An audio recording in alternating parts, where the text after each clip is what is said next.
Hello, welcome back to Fit to Read. Unfortunately, I have been unable to pick up some new issues lately.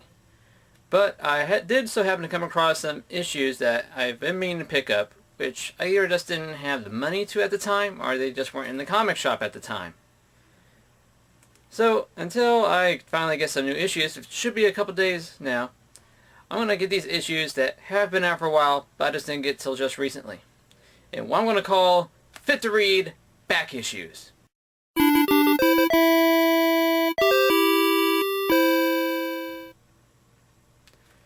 First up here on Fit to Read Back Issues, from Dark Horse Comics, it's The Guild, Bladezz, One Shot. Like the Guild comics, each one follows a certain character from the Guild series. And all these comics take place before even the Guild web series. This one follows Bladezz, showing what his family life is like and that he's always a douche. And for those of you who are making time charts, this issue does take place after the Fork issue. The art, like the other Guild comics, is quite nicely done, pretty cartoony looking. And the writing by Felicia Day is just wonderful. I found myself laughing a couple of times. Now, on the flip side, from Antarctic Press, it's Zombie Fairy Tales, One Shot. This issue doesn't have enough stuff in it for a $4 price tag. Luckily, I paid less. In this issue, you get to see numerous fairy tale characters somehow dealing with zombies one way or another. It range from Alice in Wonderland, Little Red Riding Hood, some princesses from the Disney movies. Disney spelled a different way, of course. Goldilocks and the Three Bears, the Big Bad Wolf. Yeah, that's about it. But still, it's cute, but not worth the $4. It's all black and white, and it's pretty light too.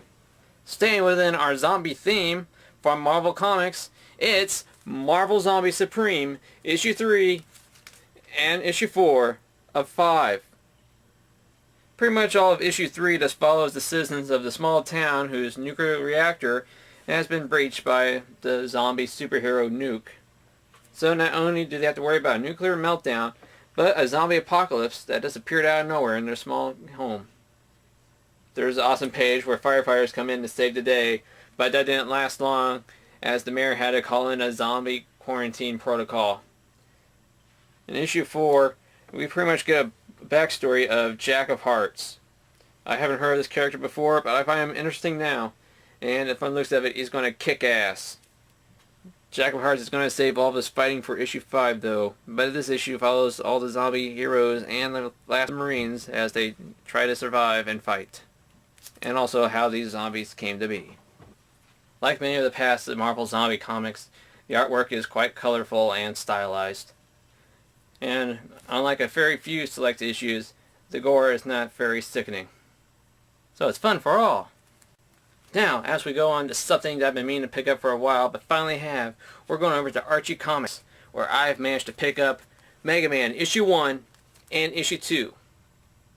Issue 1 and Issue 2 are parts 1 and 2 of Let the Games Begin. From the looks of it, the first 4 issues of Mega Man are going to cover the first Mega Man game. Whereas Issue 1 starts off with Mega Man about to enter Wily's castle and face him off in the final battle. He flashes back to before Wily took over, where we get to see Dr. Light introduce the Robot Masters to the public, while Rock, who will soon be Mega Man, it just simply takes care of the house. The artwork is very beautiful, with writers and artists, including Spaz, from the Sonic comics, taking over. I'm happy to see that they actually got backstory in the Mega Man comics here, because there's so little in the games until later on in the series. Very colorful, very kid-friendly, and something that I'm pretty sure Mega Man fans will appreciate. I don't care much for the original Mega Man game series, but I do respect it, and these comics just give it a whole new light to it for me to give it another try. As Issue 2 begins, Mega Man is all set to fight his first Robot Master. Along the way, he encounters several other robots that Dr. Light has created one point or the other. Successes or failures, they've apparently all been reprogrammed by Dr. Wily for his evil deeds. In this issue, Mega Man quickly dispatches the first 3 Robot Masters, but Dr. Wily is quite aware of his progress and is ready to strike back. Staying in the theme of video game comic books, we're going on to a comic from DC, Gears of War, issue 16. I like the Gears of War games. I've tried to read one of the books. I've actually had the first 2 issues of Gears of War at one point, but I didn't care for the artwork, the high prices for each issue, and the story that I just couldn't get into. I just quickly dropped it.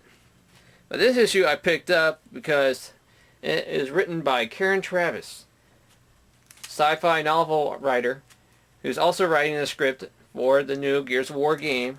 She's currently my favorite author, and I thought I'd give this issue a try at a discounted price. The story in it is called Unseen, which follows a group of soldiers some years before the emergence of the Locusts in the video games, taking place during the Pendulum Wars. This issue follows a group of soldiers as they have to sneak past guard posts of neutral countries to get to their enemy bases to destroy them, without getting detected and without getting killed. This is a simple one-shot story. For the price I paid for it, it was well written. But as for the art though, it is quite detailed.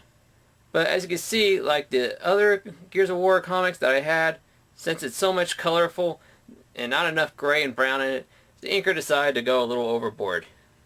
Sticking to DC, we check out Cartoon Network Action Pack issue 60. I pick up the Cartoon Network Action Pack comics for the Samurai Jack stories inside. I love Samurai Jack. The cartoon is just awesome, and so are quite a few of the stories. Unfortunately, this is one of the not so well done stories. This story only lasts for 3 pages. There's barely any dialogue in it, mainly because Samurai Jack's nemesis is a mime. And I must say, the way that Jack defeats him is a big letdown. He's probably one of the weakest or stupidest Samurai Jack villains or baddies or grunts ever shown in the show or comics. I feel bad paying full price for this issue, considering for the short story, but I'm a collector of Jack, so it's staying in my collection. So those were just some back issues of comics that have been out for a while, but I just haven't got around to getting till just recently. In a couple days, I do expect to pick up some new issues, and I will be going over those. So that was the first episode of Back Issues. On to your regular internet watching.